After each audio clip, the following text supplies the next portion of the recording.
There's a funny thing that happens when people take creativity and attach the concept of expectation to it. I like to call that idea the promise of what could have been. Many a filmmaker's career have been built and died on that very premise. Add to that Hollywood's insistence on making big budget superhero films, and you'll basically get the topic of today's video. I'm Guapo Jim, and today I'm going to be breaking down Fant4stic Four, the 2015 version, and why this movie, as derided as it is actually a true hidden gem in its own right. I know what you're thinking, but stick with me till the end and you'll understand where I'm coming from. Before I talk about Fant4stic Four, this is a small channel. Not many people who watch my channel are actually subscribed. So if you do like this video, I'm gonna need you to like this video, subscribe, share, comment, the whole deal. It's me, the 5-star general. All support is super appreciated. I've also got some links down below as well. Again, no pressure. If you guys want to click on them too, y'all are the real MVPs. I'll never say no to that. But even just watching this video, thank you so much. Appreciate that. I'm rambling now. Let's get to some Fant4stic Four, all right? Boom! So, for those of you who don't know, Fant4stic Four, or Fant4stic, I think I've heard people call it, is a 2015 film based on the titular comic book family. Kind of an interesting side note, but this movie right here is actually the third iteration of Hollywood trying to bring the family to the big screen. There was a 1990 low budget version that I think only like 4 people saw when it actually came out. And then there's the more popular 2005 version with Jessica Alba, which I'm sure a lot of you guys are all aware of. God knows I'm aware of it. Not just because of Jessica Alba, but I mean like, shit. You know. With that being said, both of those iterations, they weren't necessarily the most well received. So when this version was announced, it really was kind of announced as a more darker and more modern, grounded retelling of the family and what happened to them and just kind of them coming into the world. And this was not in any way connected to the MCU, even though the MCU was out and prevalent at the time. What we did end up getting though was something, at least for me, I felt like it really could have worked, but you could definitely tell it got fucked up along the way. Just stick along with me now, like stay with me now, and you'll see what I'm talking about. Basically, Fant4stic Four at its core is about 4 brilliant young individuals who are forever changed by an interdimensional experiment, of course, gone horribly wrong. You've got Reed Richards, who's your typical scientist, but he's socially awkward and shit. And his whole life he's dedicated his intellect, his life to trying to unlock the mysteries of the universe. So him, along with his childhood friend, Ben Grimm, they link up with these 2 siblings, Susan and Johnny Storm.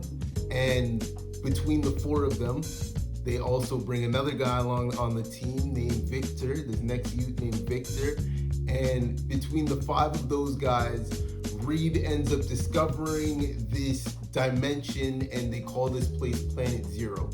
So again, on your regular science fiction movie shit, Reed is all like, okay, we need to go to this place, we can harness energy, or, you know, he just thinks that him going to this place, he'll be able to help humanity, and he convinces the rest of the team, yo, you guys need to come with me. But of course, like any comic book film or just any movie in general, things are gonna go all the way left, because when these guys get there, they get exposed to these crazy interdimensional energies, and all of their shit gets changed forever. Upon getting back to Earth, these guys, they realize that their shit is fucked, like they're cooked, you know? Reed, he basically gets the ability to just stretch. He can stretch himself super far. I mean, all parts of himself. You're nasty.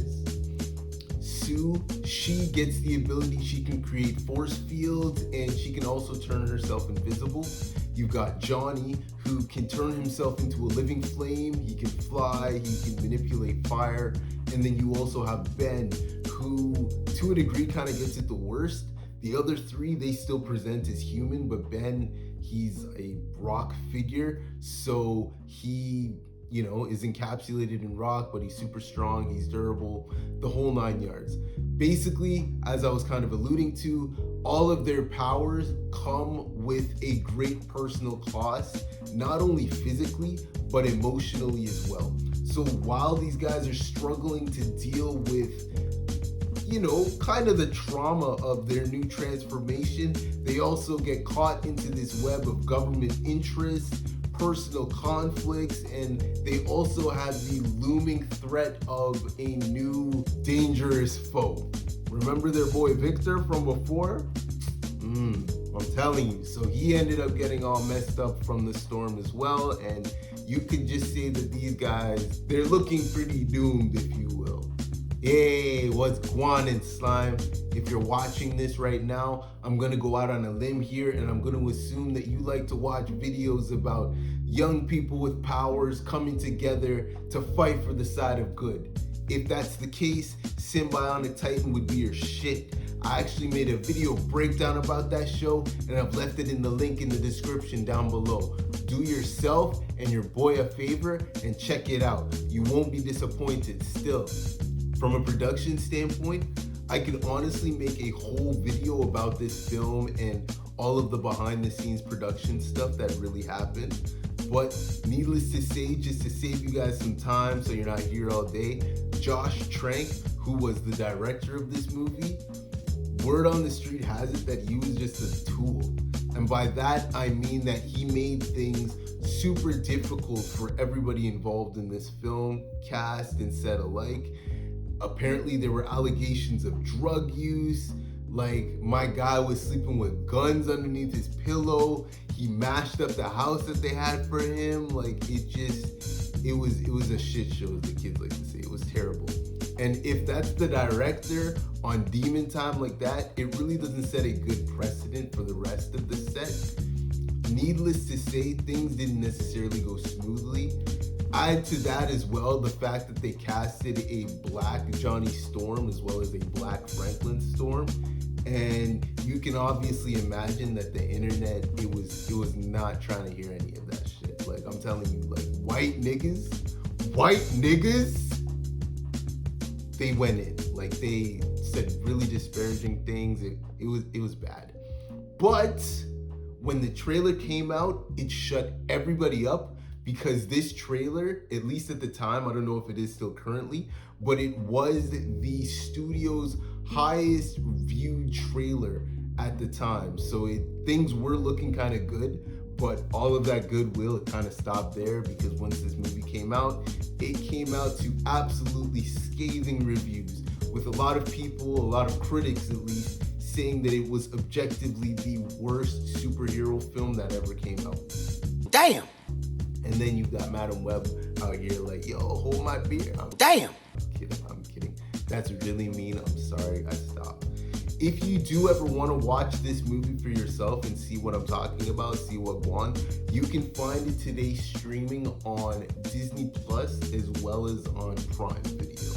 All in all, despite the scathing reviews and everything that you guys have probably heard about this film, I actually enjoyed this movie. Like, quite a bit. I'm not gonna lie. The last third, of course, it goes without saying, it was absolutely terrible. It was horseshit.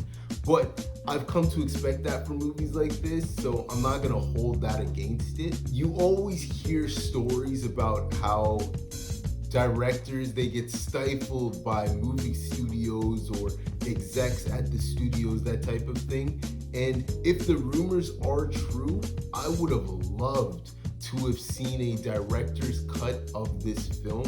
I think it's needed, that's just me. There were a bunch of concepts that they kind of did in this movie that I really did enjoy. The fact that they went more of the Ultimate Universe route rather than the mainstream route. By that I mean like they didn't get hit by the cosmic rays, but they went to basically the negative zone to get their powers, that type of thing. I like that. I thought that was cool. At first, I was a tad bit, I won't say opposed, but I was kind of like, what are you guys doing? When they wanted to do when they wanted to make Johnny and Franklin Storm black, but by the end of the film, you kind of forgot about it. Like, I kind of liked it. It felt natural. It felt real. I'm not gonna lie. From what I've heard, they say that was one of the main sticking points with the director. He was, again, a white guy, which is kind of cool, but he was like, no, I want to make these guys black. This is what it's grounded. It feels more real. So he was super adamant about making Johnny Storm black. The word is he even wanted to make Susan black as well, but as the saying goes, that was just a bridge too far. One thing and another aspect that I really did enjoy was kind of the body horror aspect. You do forget sometimes, if you're just a regular human and all of a sudden you get superpowers, you're gonna forget just how traumatic and really, I'm not gonna say fracturing, but that's something that you're not ready for. Yeah, that would kind of mess you up. And I like that this movie kind of played and delved into that, at least just a little bit. I thought that was really cool.